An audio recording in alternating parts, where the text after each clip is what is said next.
Hi there, it is Haley Bowen, your host of the Marketing on Purpose show. And with me today, I have another host who is sort of the flip side of my coin.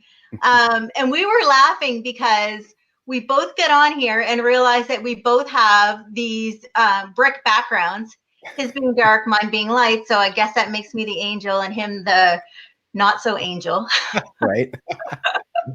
Anyways, I would like to introduce you to Jeremy DeMerchant, who has his show on Headspacetv called Sales Team Rescue. Mm-hmm. He is the founder of Permission to Sell, and he's written a book. What's your book called? Put Me in Coach. Put Me in Coach. I love that. That's cool. And Jeremy's awesome. His show is awesome. He does amazing things, and he is a super talented salesperson and really sales leader, I would say. So I will let Jeremy introduce himself. So what I want you to do, Jeremy, though, is I want you to actually tell people what your company does. Because I know we get on here all the time and we talk about it and we try to add value and we try to educate. But until I actually talked to you pre this show, I didn't exactly know what you did. I just knew that you were awesome at it. I'll take that reputation. Yeah. So I'm going to give you the stage, and why don't you let people know kind of what you do and what your background is from a sales perspective.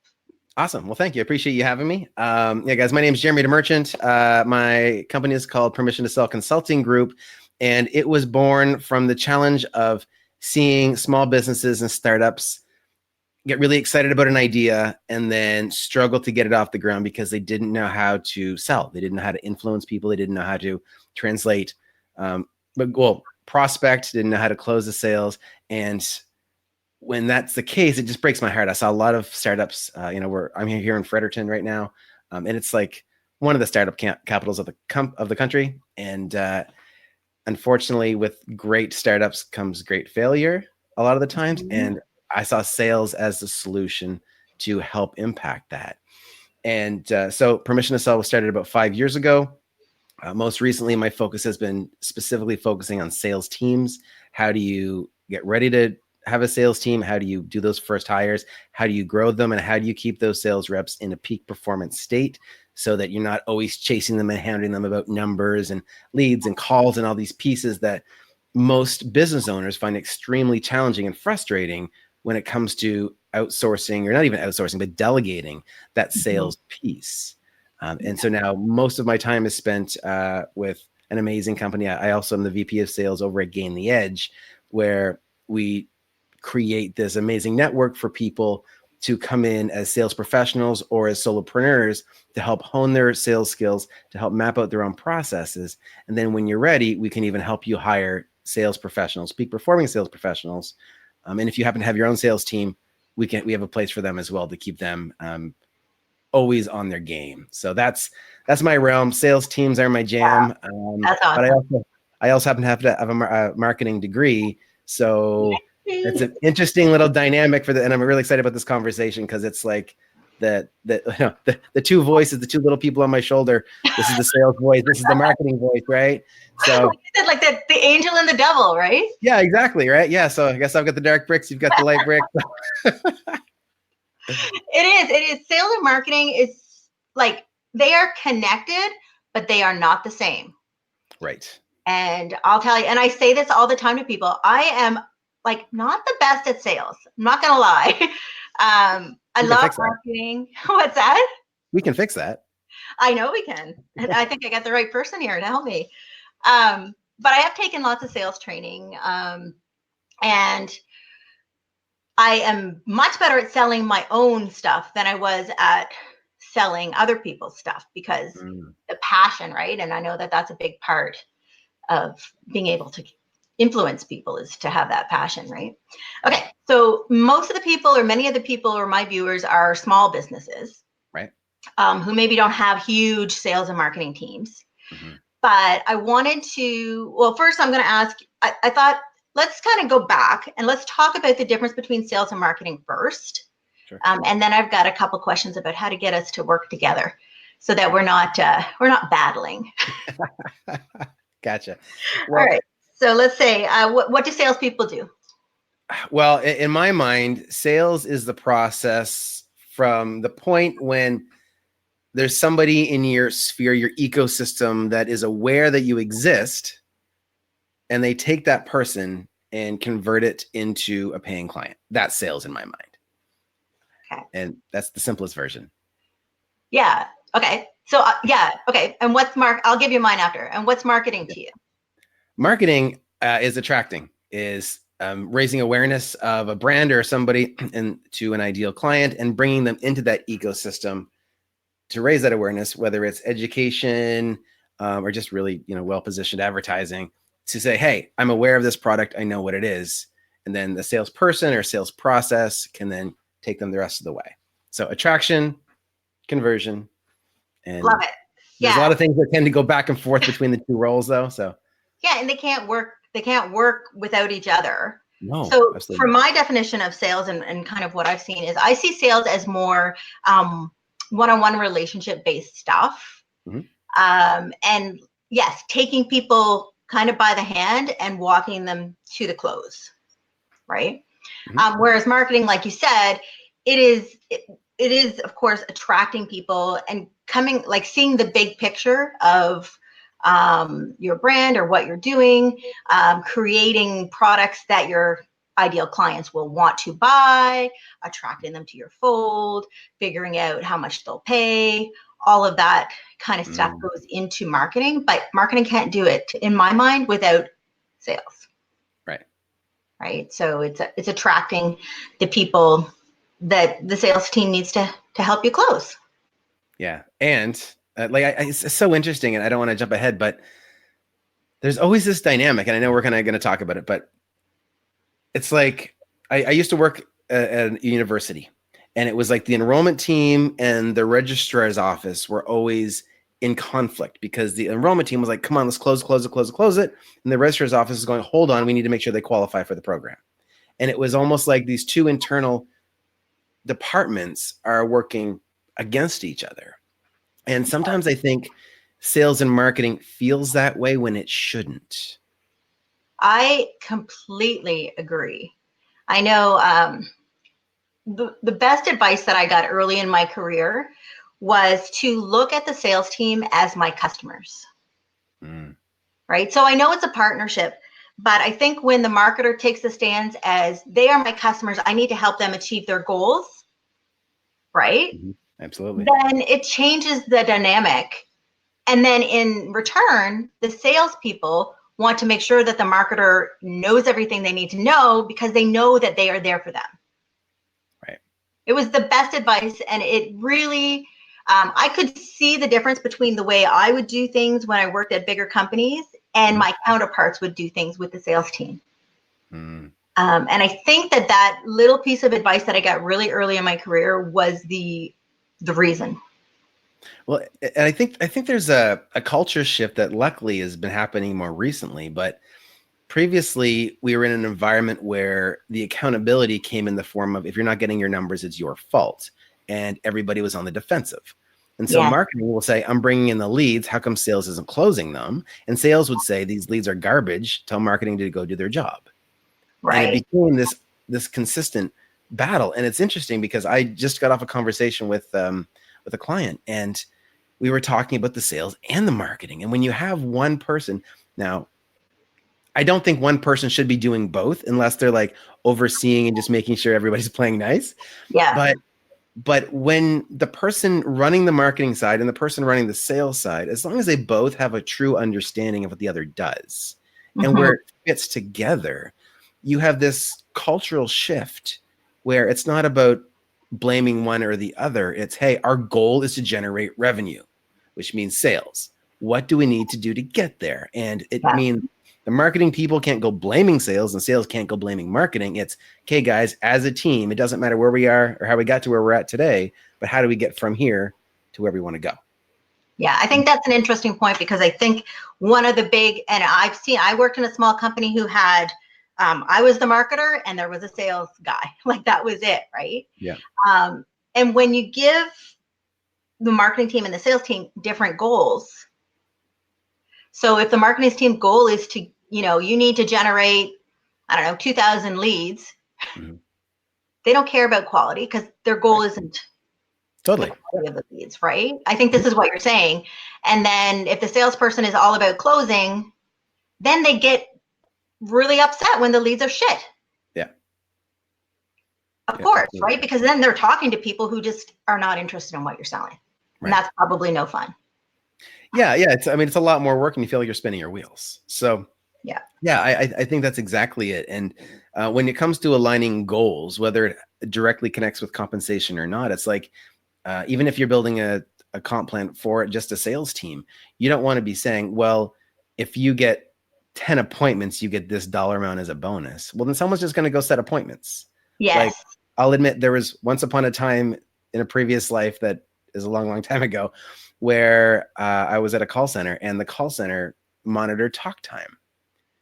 And I'm going to, I mean, the center's not there anymore, but Maybe one of the like secret ways that people got their talk time up was we all had this video line phone number and we could just dial it and we'd sit on it. Now, I think I listened to it once and I think I was a manager when I realized it. So it yeah, was the bane of my existence and yeah, people got in a lot of trouble for it. But it goes to show you if you're measuring the wrong metrics, people will do the wrong activity, right? If they just want this number to be here, they'll do whatever it takes. Like the best salespeople learn how to work the compensation plan.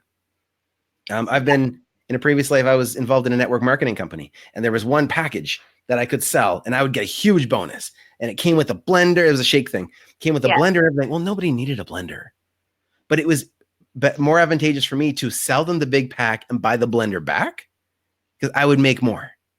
Oh, So I just figured out how to work the comp plan. I wasn't yeah, doing anything wrong. They were still getting the product, but I was like, okay, well, and I'll give you $30 for this blender.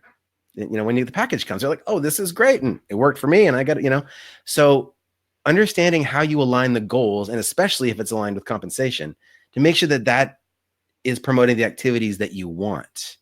yeah, Because the people that really want to make money, and it's not just about money, but those who really want to get the most financial return on their time and investment, they'll figure out how to work the comp plan. And if you haven't aligned it, something's going to break. yeah. And then there's also like my first job at a university was a sales job, and it was not fun. Like, because I didn't enjoy it, but it wasn't like a really great sales job either. It was like I had to basically call up HR departments and ask them if they wanted to buy educational software. Ah. And I wasn't involved in the closing. I just had to get an appointment for people, right? Mhm. So they basically just said you have to make a certain number of calls a day. Mhm. Right. So I did it, but there was no passion in it. There was nothing other than like, that was my goal, make this number of calls. Yeah. Like, how can you how? Yeah. And same scenario. I was at a let's say a company, where the goal was to make 100 dials a day. Yeah. Now I led the sales floor most of the time, and I was averaging about 36 dials a day because I was talking to more people. And Right. when I got feedback and I said, what can I do better? They're like, you're doing great. Just do more of it. And they're like, how do you get your dials up to 100? Like, I'm already working a full day. I'm just Yeah. talking more, right? So it's, it shows you like, I was clearly not making a metric that they had set as priority. And I was leading the floor or close to leading the floor, right? And so that alignment is just so important. Yeah. So what would you say are the most important skills for a salesperson to have and a marketer to have? So from a salesperson's perspective, the most challenging thing, I think, is the right level of empathy. You need to connect with somebody, which means you have to have them feel like you understand. But if you slip into sympathy, where you're going, oh, you spent all this money on this whatever, and it's not working for you. Now, you know what? I don't think you've got the money for this insurance policy. I get, talk yourself out of the sale, where Yeah. someone who has the right level of empathy will go, you know what? You're in a tight spot. I get it. And look, I want to be reasonable with you here. If you're not insured and a fire catches your home, your home catches on fire, you're going to lose everything if you're not insured. Like, Right. I know whatever dollar amount per month might seem heavy now, but let me tell you, what's really heavy is having to replace everything you own and having no financial backup. Right. So that's the shift. Right. And of course, it should be included with, include lots of questions and things like that. But that's the toughest part, because usually salespeople are great at connecting, but sometimes and often they go too far. And I have had this problem a lot. I'm like, okay, I get it. Cool. And I try not to be attached to the outcome, but I'm too detached sometimes. And so I've had to work really hard to find that balance. So yeah, that's, being able to stand in what I call sales leadership. Okay. You're here to sell, you're here to influence them to make the right decision for them. You're not here to sell a product or a service. Right. You're here to help them make a decision to achieve an outcome. Right. And if you're just going to give in and you're going to get sympathetic versus empathetic, right? You're going to get sucked into their life and all their stories. You're not going to make an impact, right? Like it's so I think that's the most important thing, is to be able to stay at the level of empathy and not slip into sympathy. The other piece, though, is to listen, to actually connect and care about somebody. So that's also part of empathy. But a lot of people will go in pitching, hey, I've got a great product for you, and we're going to A, B, C, D, E, F, G, and it's going to X, Y, Z. And it's, and people are going, why do I care? Like, actually, I once had a job interview, and someone said, anybody watching this will laugh. They said, sell me this pen. And I was young. I had that question too. Right. And now it's a big joke thanks to Wolf of Wall Street. But it was one that I had been asked when I first started working at a call center. I'm like, oh, I'm an expert salesperson now. No problem. I went in all the clever features and benefits. You know what? It was a blue pen. And the blue pen's going to make it's not a copy, and the writing is all smooth. And I just went pitch, right? Feature, benefit. And at the end of it, and this is for a job interview that I really, really wanted. And he said, why don't you ask me why I want the pen? And I went, and that moment actually changed my life. Yeah. Because I realized it wasn't about how much I knew about a product. It was how much I knew about what the problem was they were trying to solve. Because he went back and said, let's just say I'm looking to find a pen for my kid who's going to lose it in 3 days and I'm going to have to replace it. Nothing that I talked about mattered. Right? That moment changed my life for sales. So if that person's watching this right now who remembers that conversation with me, thank you. And also thank you for still hiring me after that mess up. Which is interesting, because Jeremy, when you talk about that and why, that's exactly what a marketer needs to know. Yeah. Which is why it's so hard to see for like my peeve with salespeople is that they sometimes don't want to take the time to share their knowledge with the marketer, right? But you guys are out there asking why one-on-one to people, doing that qualitative research that, a marketing team would pay hundreds of thousands of dollars to have done. Right. You guys are doing it every single day. And I don't hear, or the marketer doesn't necessarily hear what you hear. Right? And without that knowledge, the marketing is going to be flat. Well, and it's interesting, and this is going to sound like we're going to go back and forth a little bit. Sometimes the marketing department doesn't ask. And I'll tell you, one of the biggest disconnects is salespeople. Like, we spend all day listening to everybody else, and sometimes we just want to be heard. Yeah. And sometimes all it would take is the marketing department saying, you know what, you're out in the field. Exactly what you said, right? You hear exactly what people are saying. We want that feedback. Most marketing departments are going, salespeople are going like, look, the leads are telling me this, this, and this. And the marketing departments are going, oh, you got to learn how to sell better. We're giving you the leads. Like, it becomes this defensiveness again, right? Yeah. But if it could be presented as, your thoughts, your opinions, and your experiences are valuable to us as a marketing department. Yeah. Help, little Jerry Maguire, help me help you. Right. Exactly. Right. And that's what I think that's the third time I've referenced that today. But this is all like, help me help you. How do you have these two departments working together, because they need each other to get the results? Yeah. Yeah. So I think that the sales team needs to share more information with the marketing team. And yes, the marketing team has to ask. What would you say the marketing team needs to do for the sales team to be better and more connected with them? Like, what advice would you, so say we worked at the same company, what advice would you give me to help you? So as a salesperson, I want to completely understand the experience that the person has gone through before they get to me. So in the online marketing space, did they opt in? Did they go see a webinar? Did they see a live training? Did they see somebody at a live event?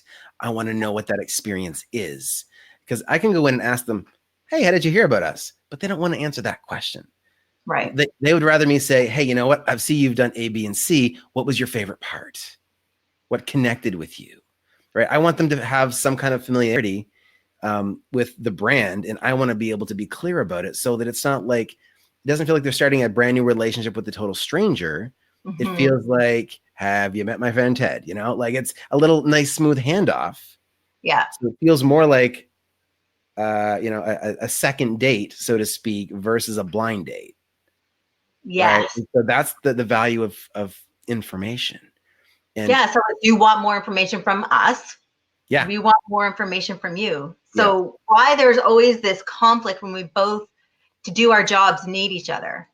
You know what? I think it often comes down to the leadership. Now, whether it's the leadership of each of those teams or the leadership of the company, it's what energy you put in. I don't want to get too woo-woo, but the energy is so important. If you come in and if every interaction is blame, blame, blame for things that aren't being solved, then it's not safe to say I messed up. Right. But I was talking to one of my newer reps on one of my sales teams, and he looked terrified. And I said, look, man, I understand you're scared. And I know you're scared you're going to fail, right? And he said, yeah. And I said, well, I've got good news for you. You are going to fail. So let's fail fast. Let's fail forward and let's get past it. And he's like, what? And I gave him permission to screw up. Yeah. He's going to call people. He's going to stutter over his words. He's going to trip. He's going to fall flat on his face. Yep. And I'm going to be there to pick him up, clean him off, and kick him back out to do it again. Right? I love this. Because you're just reminding me. So I talk about fear all the time. Mm-hmm. And fear will screw your marketing too. Absolutely. Right. Being scared to focus on the ideal client, being scared to get out there with your message, being scared to make decisions for singular messages, right? So, and then on the sales side, they're scared too. Yep. And you'll fail if you don't do that stuff that you're scared of in marketing. If you're broad, you'll fail. I want to serve everybody. Great. Let me know how that works out for you. Yeah. Okay. So the biggest fear of a salesperson, what would you think is one of the bigger fears of salespeople? It depends on why they're in sales, which is important for sales leadership to understand why somebody's there. Sometimes they come in for money. Normally not the best motivator. A lot of people get into sales and I did too, because I felt like I was in control. I had full control over my ability to do things, or at least I thought I did. And my goal was my issue is I don't want to let people down. So when somebody says, I believe in you and I believe you can do it, I will fight tooth and nail to not let them down. Yeah. So that's me personally. And so when something gets in my way, so for example, if I think marketing's not doing their job, and in my mind, that's getting between me and making somebody proud or not letting somebody down. If my head's not right, and this is why the head game is so important. If my head's not right, I might start blaming people. Yeah. And marketing might be who gets blamed. It might be the prospects, they're dumb. They don't get it. Right. Or you go rogue. Right. Yeah. I've seen salespeople go rogue and be like, I don't like what marketing's doing. So I'm going to do my own thing. I'm going to make my own posters. Right. Rip yeah. my hand and hang them up in a bar. Because I don't want to do what I'm being told from the marketing team to do. Right. Yeah. And it's interesting because a lot of the salespeople that will do that, they just don't understand the bigger picture consequences. They don't understand the impact that has on the brand. Right. They're just because they're siloed. Yeah. And this is what we're talking about, right? We don't want to be siloed. We want brand consistency from end to end. Yeah. And if you can't have that, then you risk your entire company reputation in the marketplace. Yeah. So I would say marketers who spend all of their time creating a brand, if they have people helping themselves, they have a sales team, and they spend all their time making the perfect website, making the perfect social media posts, and are not spending at least that amount of time ensuring that the sales team understands what they are trying to have perceived, what they're trying to create, the core values, then there's a real big inconsistency, and then the trust is going to just go downhill, right? So what's the best way for a marketer to help the sales team see the big picture that they're trying to create? I think, like, you know, looping them in conversation, and making them feel like they're heard. Like, salespeople think marketers don't know sales, and marketers don't think salespeople know marketing.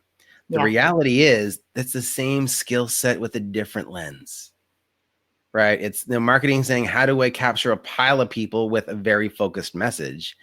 And salespeople are saying, how do I ask open-ended questions so when someone's in front of me, I can solve their specific problem without having to guess. Right. But it's the same thing, right? This is why if we gave either side the chance, they'd probably be really good at either, with the exception of when they let their brain get in the way of it. I'm not a marketer. I'm not a salesperson. You said, you know, that's me. I'm not a good salesperson. Bet you are. Yeah. Give me 90 minutes, it'll change your life. But you know, but I think that's just such a big deal. We just think we're on opposite sides of the battle, and you know, and there wouldn't be a battle if we just, you know, jump on the same side of the river. Oh my gosh, the silos. So what do you would see as kind of the biggest risk of being in those silos, like being on, like not communicating? Because we both said that communication back and forth is the most important. So what would you say is the biggest risk of not doing that? Well, you end up getting salespeople going rogue because they're like, I need this marketing material. I don't know how it's coming along. I'm just going to make it.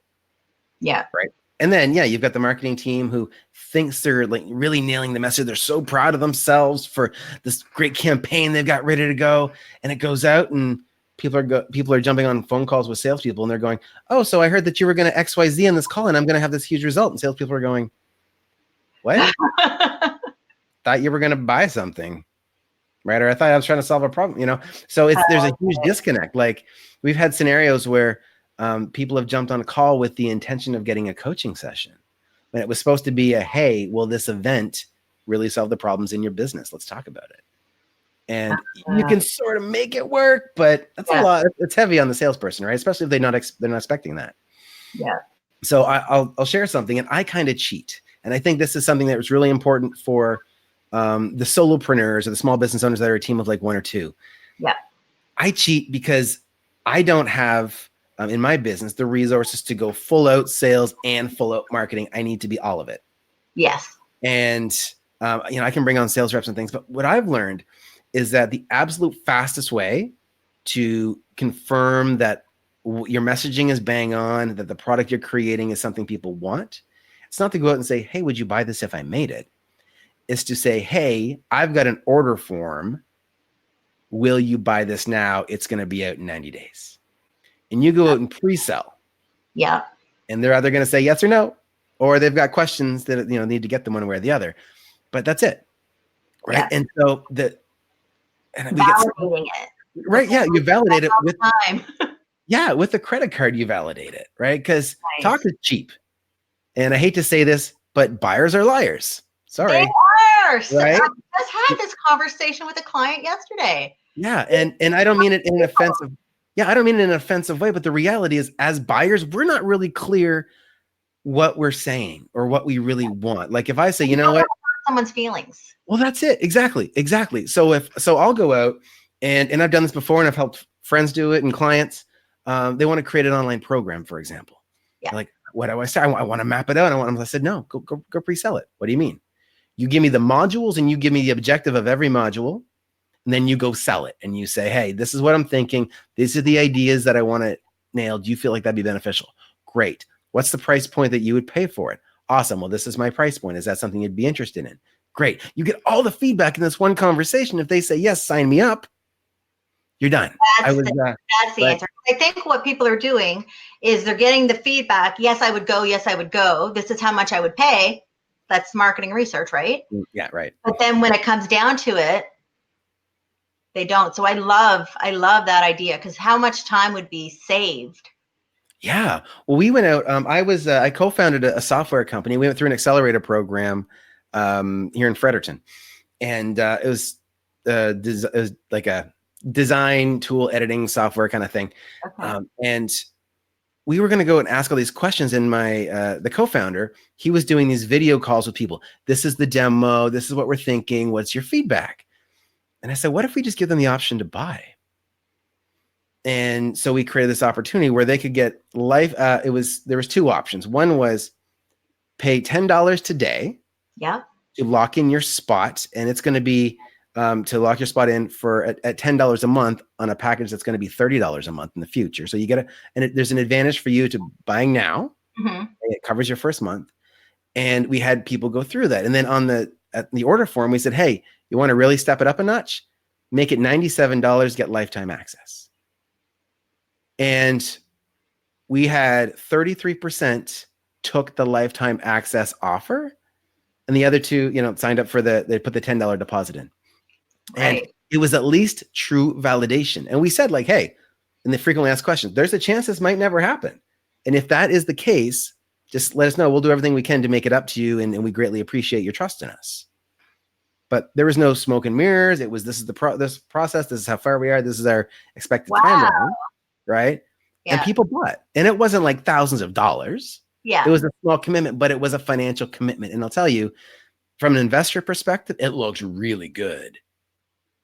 Yeah. And in that accelerator, we were the only ones that made any sales because everybody else was stuck on, I don't want to ask them for money. And they had products done in some cases. And I'm like, just go sell it. Right. Yeah. And so it doesn't need to be as complicated as we make it. There's no better marketing validation than a credit card in hand. So what advice would you give to like a small business owner? So I help them create their brands. I help them, get those leads. Mm-hmm. And sometimes they're not closing them. So what advice would you give to a small business owner on how to approach that phone call? Maybe they have a higher end product, right? They're not mm-hmm. just going to click a button and buy it. Right. What is like the number one thing that they should do when they get on that call that will help them to close it? Stop focusing on selling and focus on solving somebody's problem. So what happens is when you get on the call, and clearly if somebody's getting on a call with you, they at least have some inkling that you're going to add value, whether it's solve a problem or something. Yeah. And so if you come from that perspective, I had a call with somebody last night and I didn't even make an offer or a pitch. I seeded some ways that they could work with me financially, but I went in like, how do I help you solve your problem? Give me the challenges because I wanted to learn. And now we're connected on not every social media platform, but a lot of them. Yeah. And it was a warm introduction from somebody. So if you go in solving problems, you'll build the trust, you'll build the relationship. Because what happens is a lot of people get nervous. What if I don't make the sale? Yeah. And we hear this stuff in the marketplace about a one-call close. I think that's a really big load of fluff because people will have questions that you might not be prepared to answer, even if you are the founder. Right? Mm-hmm. We talk about how founders have founder fuel, a friend of mine calls it, because they can answer questions that a sales rep can't because they've got 20 plus years experience. But there's still going to be things that you don't know the answer to. So also when you go into these calls, do not make up answers. So, that's a great question. Let me get back to you. Right. And don't be attached to it having to happen in that first phone call because it won't most of the time. Depending on how warm that lead is, right? Yeah. I mean, if they've been through, they've seen a demo or a presentation on exactly what you do.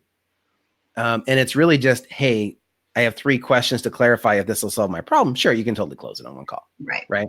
And that's some really powerful marketing, which I think is great. Yeah. A lot of people haven't gotten the marketing side figured out to that level. Mm-hmm. And so there's more of a sales conversation or series of sales conversations that have to happen. Right. And so, don't be attached to the outcome. Focus on solving somebody's problem. And when you do follow-up, when you have to check back in with somebody, try to book the next appointment within 2 days max, ideally the next day. If there's something they need to think about, they can think about it then. Okay. And if at the end of the call, this one thing has made the biggest difference with anyone that I've worked with as far as follow-up goes. At the end of the call, I'm going to say, you know what? I appreciate your time. And I know you've got to check out A, B, and C, and I understand that. So I've got a spot tomorrow at 2:00. Let's make sure that happens. So I'll send you a calendar invite. Hey, did you get it? Okay, good. Now, what's going to happen is as soon as we get off this call, you're going to have a bunch of questions hit you. That's okay. I want you to take out a pen and a piece of paper or an app on your phone and write them down. And then you're probably going to talk to somebody, a business partner, a spouse, somebody. They're going to have a bunch of questions. Well, we probably didn't cover those either. That's okay. Write those down too. We're going to cover all of those questions when we get back on the phone tomorrow at 2, because my goal is for you to have all the information that you need to make the right decision for you and your business. Nice. And what happens is they're no longer scared to answer your call, because most people talk about getting ghosted all the time. And this is where it's a killer for sales and marketing, because marketing put all the effort into generating this lead, and sales is in that moment, and then people disappear. Yeah. Yeah. If you're too I've seen this happen too, even with one person. So the founder's creating this beautiful brand. They're doing all these things. People have an expectation. Soon as they get a lead, they go into full on, I got to close a sale. And they scare people off because that's not what people have come to expect from you. Right. Right. Exactly. And that's like with one person. So imagine when you've got different people doing it, right? Yeah. But they still have an expectation. And the biggest reason that we lose leads throughout the process, or prospects, maybe I should call them, is because they get scared of something.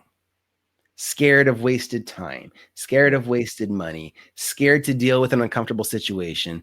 If I talk to you and, after the call, you go and talk to a colleague, a partner, or whatever, and they go, that Jeremy guy, I've heard about him. You don't want anything to do with him. Or that product he's talking about, oh, that's not the solution you need. You need this. Yeah. Well, suddenly you hesitate, and you're going to feel embarrassed maybe, or angry or frustrated with me.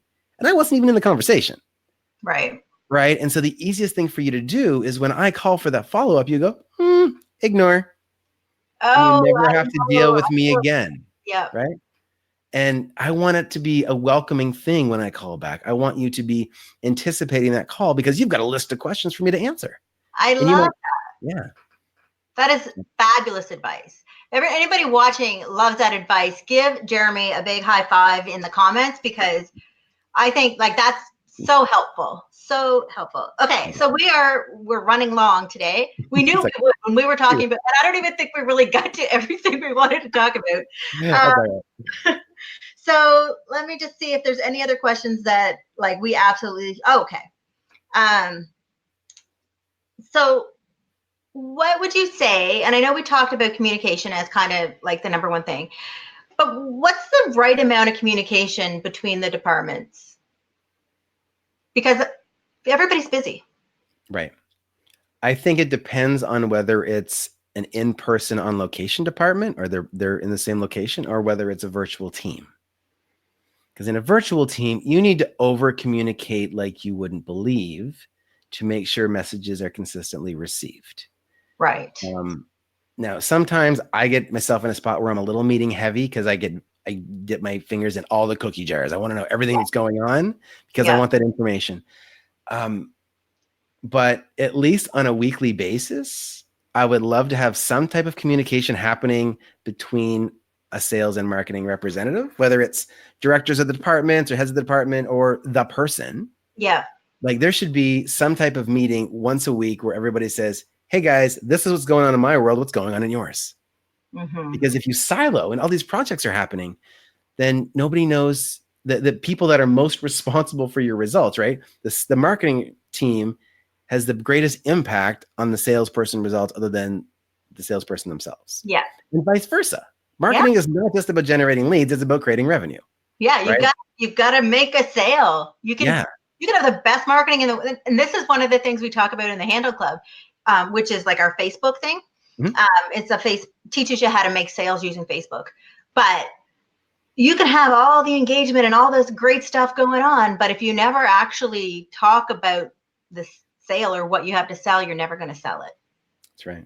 Right. So a sale, honestly, I gave you an example. I once worked for a company who did not have a sales team.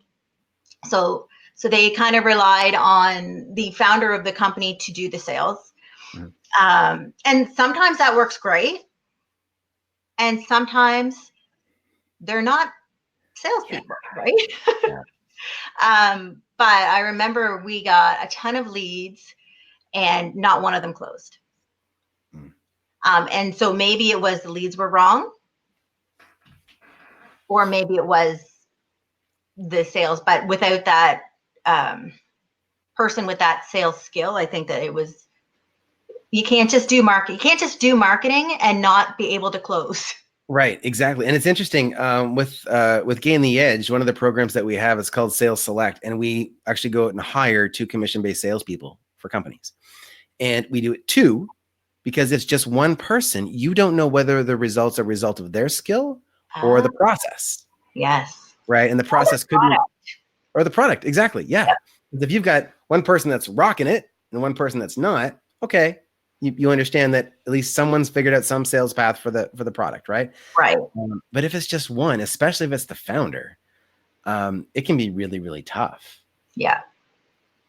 And they're not. It's in the end, and most cases, and in my experience, founders are the worst accountability people for themselves. Like, nah, I'm just going to go make the call after I have the cup of coffee. There's always something else to do. The stack of business cards on your desk, they're not getting called because you've got all these other marketing ideas you're trying to do. Yeah. Right? Yeah. Founders are typically, like, from my experience, real idea people. And having that process to follow up the next day at 2 and like, you have to be disciplined, I think, to be probably a good salesperson. Yes, absolutely. Yeah. And that's part of the reason why we developed the Peak Performance Network to immerse sales professionals in the same environment that, again, the edge that we use to close sales for 7- and 8-figure business owners. Love it. Yeah. So, yeah.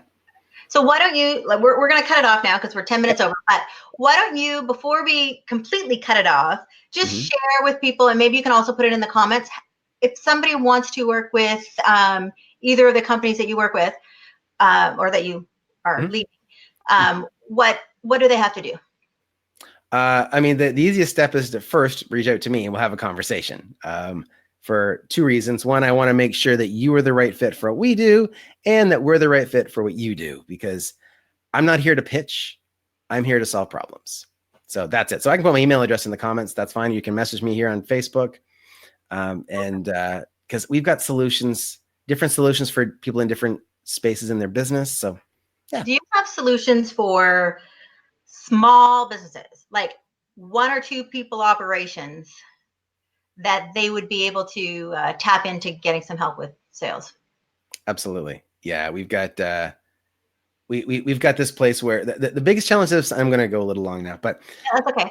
One of I consider, I've been thinking this morning, actually, I was talking to a team about kind of the evolution of a sales or a small business owner. And phase 1, you're doing it all yourself and you're getting by, and you're super excited. So your sales are probably great because you're enthusiastic. And then you realize, oh, I got to do my marketing. I got to do the processing. I got to fulfill on all the sales that I made, and it gets heavy. Yeah. And so then you start going, oh, I don't want to do the sales anymore, because suddenly you're out of practice, you're scared of rejection again, and you start trying to find a salesperson. And it doesn't work, because then you forget that you got to manage somebody, you got to design a process for them, etc. Yeah. And so when a sales or a small business owner starts, the best thing they can do is get really good at their own sales and design a process around it. And so what we often do is we'll bring entrepreneurs or solopreneurs into the network to be surrounded by peak performing sales professionals, to understand that culture of peak performance, and to help them with global strategies that they can implement in their business.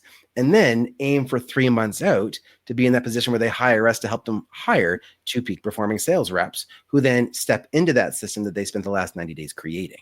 Right. And then you get a team. Nice. I might just email you. That's awesome. Thank you so much. It was awesome to chat with you. My pleasure. I really appreciate you taking the time to be on my show, because, like I said, 2 sides of 1 coin, right? You Absolutely. So we're going to need to get you on my show over at Sales Team Rescue too. Sounds great. Sounds great. All right, Jeremy, have a great day, and bye, everybody.